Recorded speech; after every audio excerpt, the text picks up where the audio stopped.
बिहार में नई सरकार के गठन के बाद कैबिनेट विस्तार और सीट शेयरिंग में हो रही देरी के कारण अटकलों का बाजार गर्म है। सियासी गलियारों में इस बात की चर्चा है कि मुख्यमंत्री नीतीश कुमार विधानसभा भंग कर सकते हैं और लोकसभा चुनाव के साथ ही प्रदेश का चुनाव भी करवा सकते हैं। अंग्रेजी अखबार द हिंदू की एक रिपोर्ट में सूत्रों के हवाले से कहा गया है कि नीतीश कुमार खुद दोनों चुनाव एक साथ कराने पर जोर दे रहे हैं। 7 मार्च से शुरू हो रही अपनी विदेश यात्रा से पहले दिल्ली में इस विषय पर वह बीजेपी के दिग्गज नेताओं के साथ मंथन करने वाले हैं। हालांकि जेडीयू के वरिष्ठ नेता नीतीश कुमार के करीबी और राज्यसभा सांसद संजय झा लगातार इस बात से इनकार कर रहे हैं। हाल ही में जब वे दरभंगा पहुंचे थे तो उन्होंने जोर देकर कहा कि विधानसभा चुनाव अपने तय समय के मुताबिक यानी कि 2025 में ही होंगे।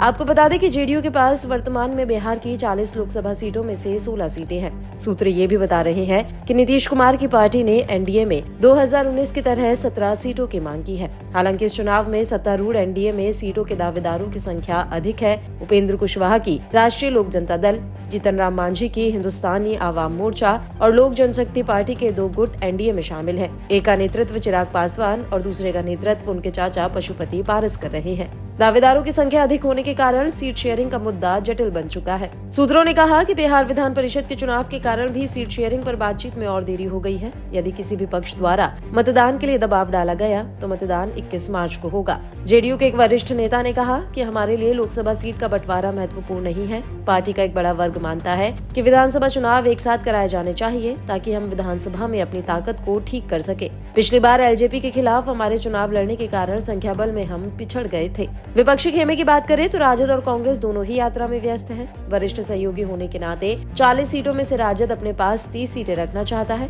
राजद के एक वरिष्ठ नेता ने कहा, कोई देरी नहीं है, हम सभी जन विश्वास यात्रा में व्यस्त हैं। इसके कारण बातचीत में देरी हुई, ये अगले सप्ताह तक समाप्त हो जाएगी। वहीं विधानसभा भंग करने की संभावनाओं पर आरजेडी नेता तेजस्वी यादव पहले ही बोल चुके हैं।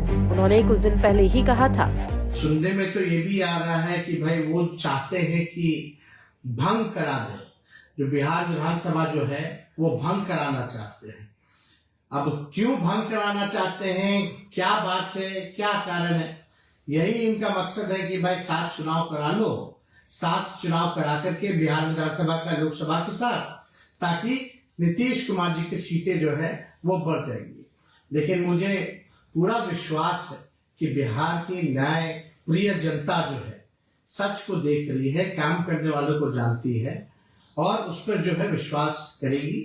और आगे कुछ भी हो, हम तो आप लोगों से इतना ही कहेंगे कि हम आपके साथ मजबूती के साथ खड़े हैं।